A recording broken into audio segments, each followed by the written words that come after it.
Salut à tous, bienvenue à votre chaîne YouTube Génie Tito Annie.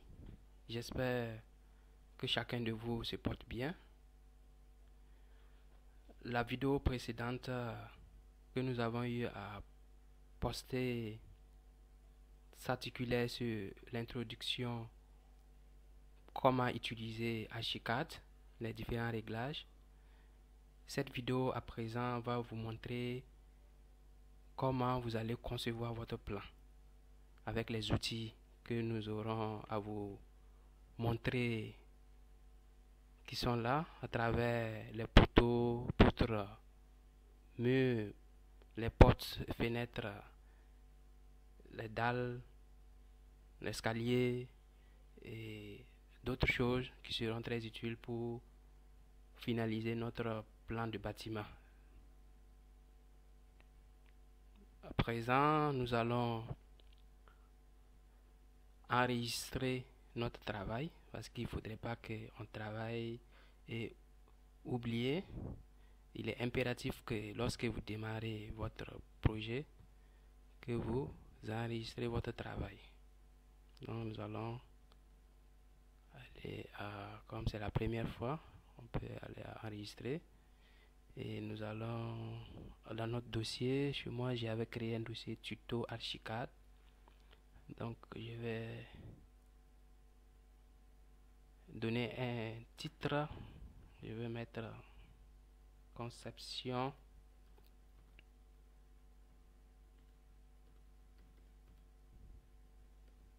de plan.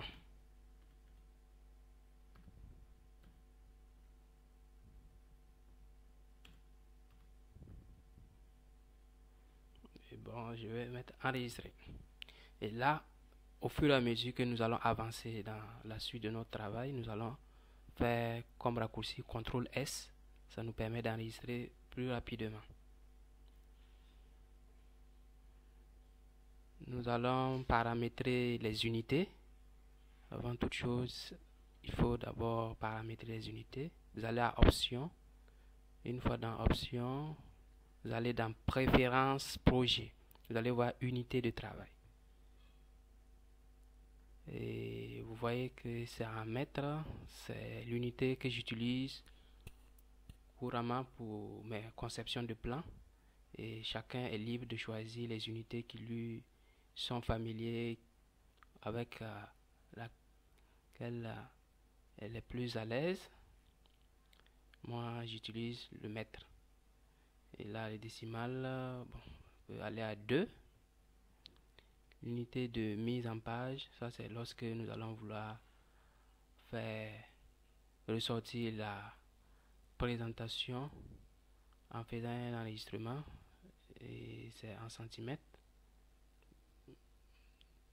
Les unités angulaires, 3 décimales, bon, même 2, même ça peut aller à 2. Le degré décimal. Et si c'est bon, vous mettez OK. Maintenant, vous voyez l'écran, vous avez des points qui se trouvent de part et d'autre. Ces différentes icônes que vous voyez, elles vont nous permettre plus tard, lorsque nous allons finaliser notre plan, de faire sortir les plans. Vous voyez, c'est mis ouest. Là, vous avez nord. Là, vous avez est. Et ce niveau, vous avez sud. Ça illustre les façades que vous allez avoir. Les façades du côté nord, du côté sud, du côté est. C'est grâce à ces icônes qui vont vous permettre de pouvoir faire sortir vos façades automatiquement. C'est ce qui est plus intéressant avec Archicad. Et vous faire sortir automatiquement les façades à l'aide de ces lettres que vous voyez A. Il s'agit de découpage, des coupes que nous allons réaliser aussi plus tard. Les coupes AA, les coupes BB. Donc c'est pour ça, ce sont des guides qui sont là et pour nous faciliter le travail.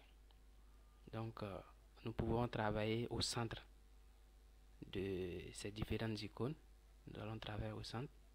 Et pour ce faire, il y a plusieurs méthodes en matière de conception de plans avec Archie. Et parmi ces méthodes, je vais vous proposer une méthode simple à l'aide des grilles, l'outil des grilles que nous allons proposer. Et dans la vidéo précédente, je vous avais montré tantôt un plan, le plan que nous avons eu à faire l'esquisse à la main, et après nous avons eu à réaliser avec Archicad. C'est Archicad qui nous a permis d'avoir ce que vous voyez. Vous avez les cotations, c'est une parcelle de 20 x 15 que je vous avais dit tantôt. Vous avez les pièces. Donc nous allons réaliser ce plan que vous voyez avec les cotations. Donc, et pour aller plus facilement avec les grilles que je vous dis, les lignes de grilles, ça sera à l'aide des axes. Les axes que vous voyez, axe en axe, axe en axe. Donc, grâce à ces axes, nous allons pouvoir faire nos grilles plus facilement. Donc, pour ce faire, nous allons faire une représentation des poteaux et des poutres. Donc, pour cela, il suffit que nous revenons dans notre base de données au niveau de Archie. Nous allons aller à l'outil option.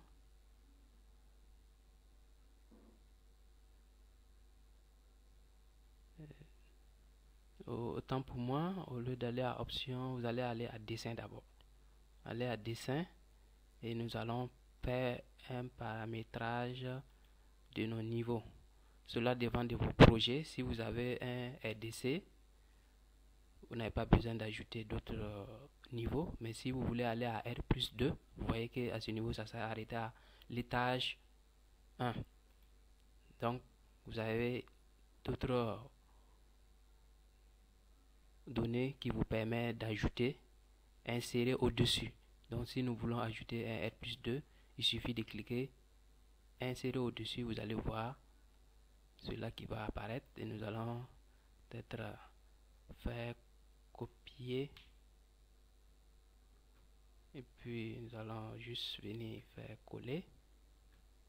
Nous allons effacer et mettre étage deuxième.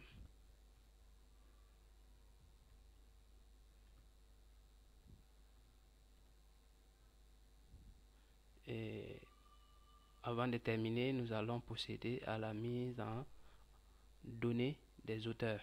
Auteur d'étage, RDC. Vu que nous avons un RDC de 3,20 m, c'est selon votre projet. Je vous dis, c'est cliquer à l'endroit où il faut, sinon vous risquez d'effacer. Vous allez cliquer au niveau de hauteur d'étage, vous allez mettre 3,20 m.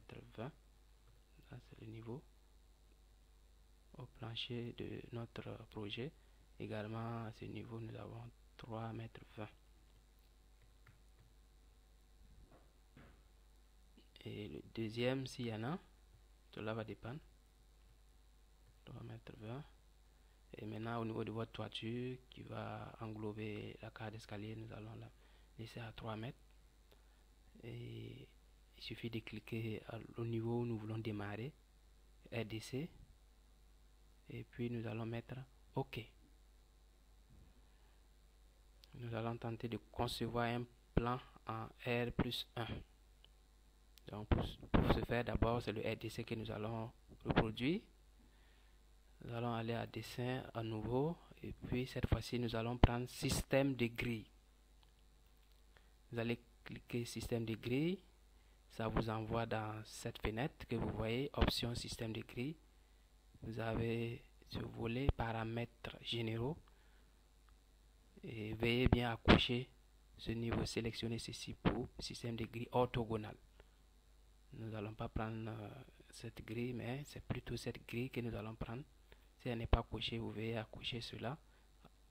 Ensuite, vous voyez éléments aux intersections de lignes de grille poteau. Là, vous avez poteau. Donc, s'il y avait autre chose, vous allez pour les réglages côté poteau, Nous allons d'abord cocher éléments aux intersections des lignes de grille. Ensuite, nous allons cliquer à ce niveau réglage et vous allez voir cette fenêtre qui montre les réglages que vous pouvez effectuer pour paramétrer vos poteaux. Nous allons mettre 3 mètres 20.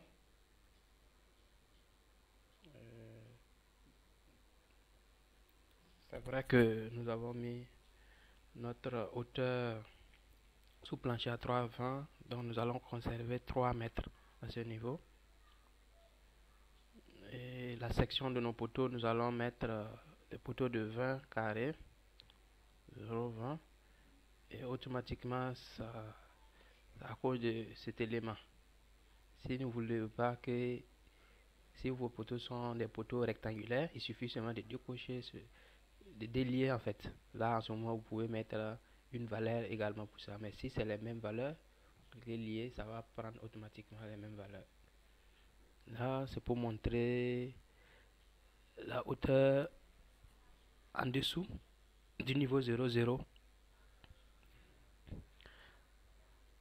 Nous pouvons mettre une valeur de moins 0,40 parce que nous avons pris la hauteur de notre dalle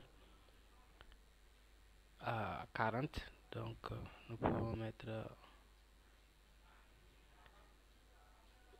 je parle de la hauteur de notre soubassement qui est à 0,40.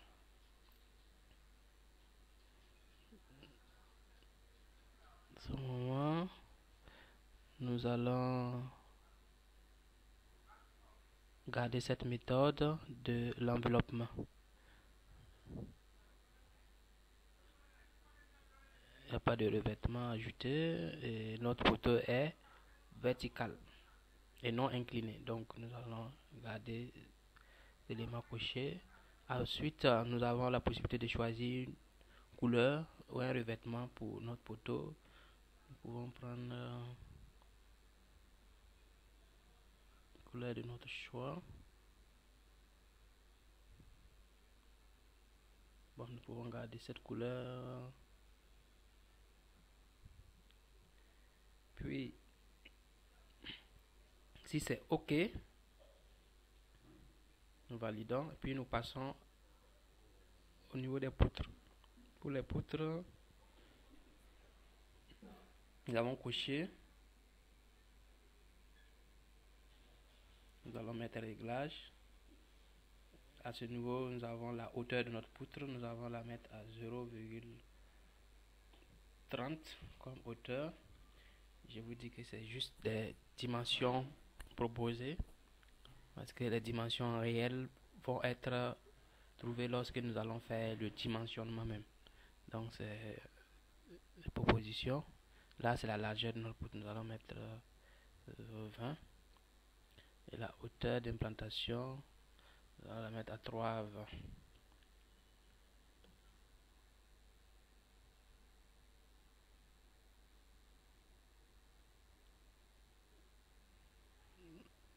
Pour que il y ait une liaison entre nos poteaux et nos poutres, il faudrait que nous gardons les mêmes valeurs. Alors nous avons gardé les 3 mètres.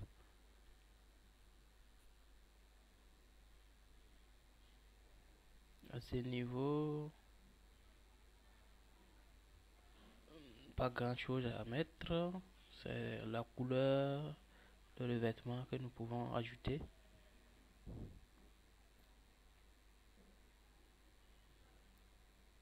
Nous pouvons ajouter couleur de notre choix.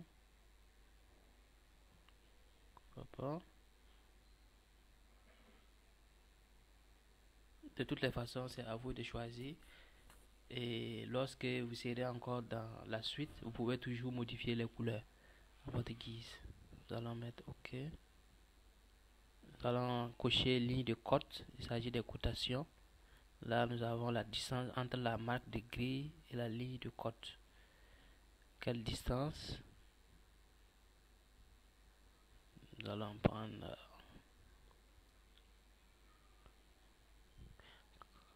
nous sommes en mètres. Nous allons mettre 3. Bon, nous allons conserver les deux. Et nous allons cocher également cotation entière.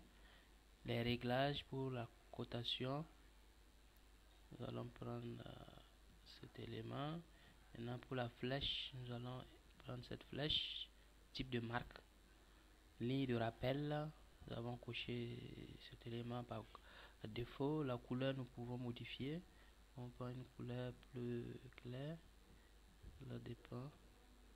Également pour nos textes, on va aller à 3 mètres, 3,5 mm. La couleur également. S'il n'y a pas autre ajout, CC à ce niveau.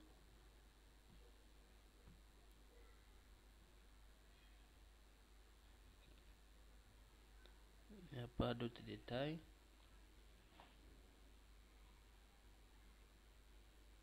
Nous pouvons choisir plutôt ce marque également. Nous allons prendre 0,5 mètres. Donc nous allons conserver. De toutes les façons, nous pouvons toujours modifier ce que nous sommes en train de faire comme réglage. Nous allons mettre OK. Et pour correspondre les mêmes réglages, nous allons juste mettre lié pour appliquer les mêmes réglages que la ligne de côte. Nous allons cliquer ensuite pour terminer à position de grille. C'est cette grille qui va nous permettre de mettre les différentes distances en axe. Et pour ce faire, nous allons repartir dans notre plan que nous avons eu à montrer pour le volet horizontal. Nous allons commencer pour notre point d'origine, c'est là à ce niveau, et nous allons prendre 1,15, 0 à 1,15, et de là de 0 à 1,15. Ensuite nous avons 3,35. Donc nous allons commencer avec cela au point A, 0. Ensuite nous avons 1,15. Après les 1,15, nous avons dit que nous avons 3,35. Et si nous poursuivons, nous allons voir, après les 3,35, nous avons 1,15 encore. Après les 1,15, nous avons 2,35. Donc, nous avons 1,15 à nouveau comme distance. Là, nous avons dit que cette valeur faisait 2,35. 2,35.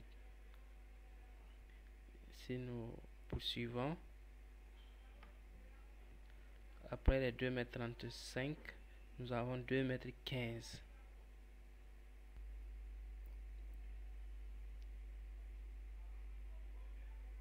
Pour pouvoir mettre les 2,15 m, nous devons ajouter les axes. En ce moment, il faut cliquer à plus et vous allez insérer. Nous allons cliquer encore deuxième point, insérer d'autres.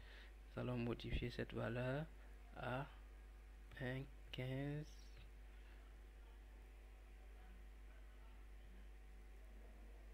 2,15 plutôt, et non 1,15.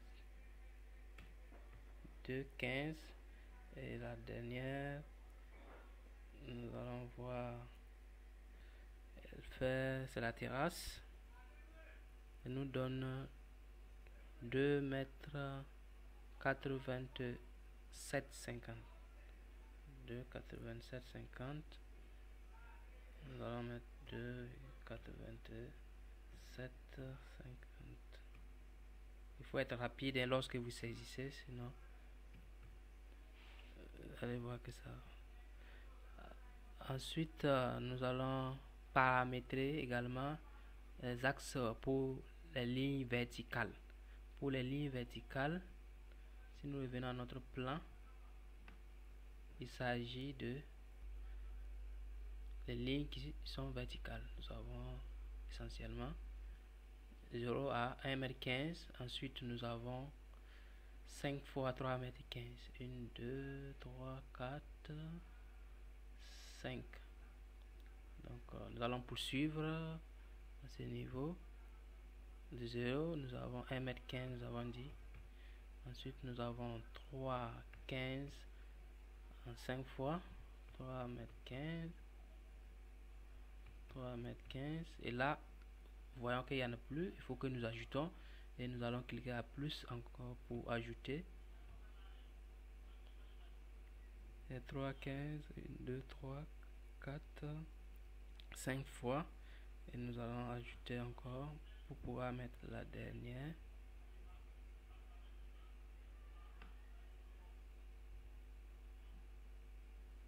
2, 3, 4, 5. Et cette dernière, nous allons voir la valeur.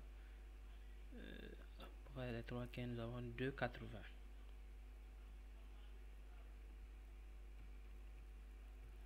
2,80. Et nous pensons que nous avons terminé. Si nous revenons à notre plan, je pense qu'on a terminé. Pas exactement, il y a ce côté qu'on a oublié entre la terrasse et le mur de clôture. Ça nous fait 1,82 m. 1,82 m. Nous allons vite revenir à ce niveau. 1,82 m. Nous allons faire ajouter.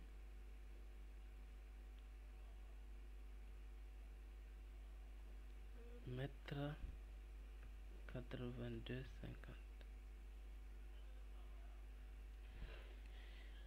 Et nous voyons quand nous voulons ajouter 1,82 m, ça refuse, ça majore parce que au niveau des unités, nous avons gardé 2 décimales. Donc, lorsque nous allons fermer, nous allons repartir, modifier nos unités.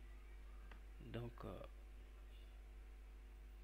à l'issue de cela, nous allons mettre OK. Et vous voyez votre grille qui vient d'être finalisée. Nous allons la centrer.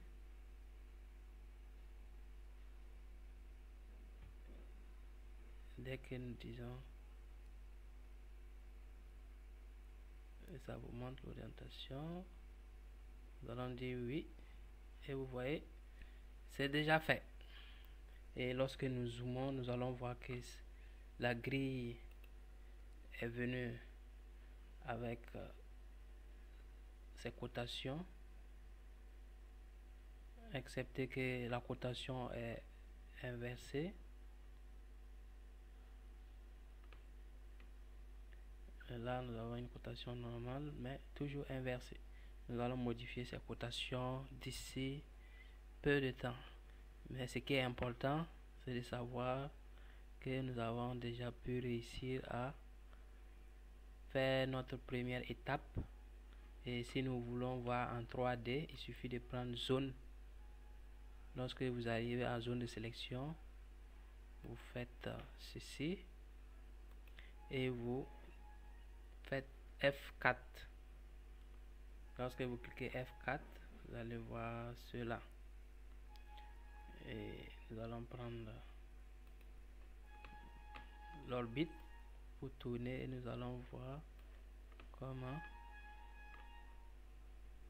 Et j'ai fait exprès de mettre la valeur 3 mètres et vous voyez que ça s'est décalé.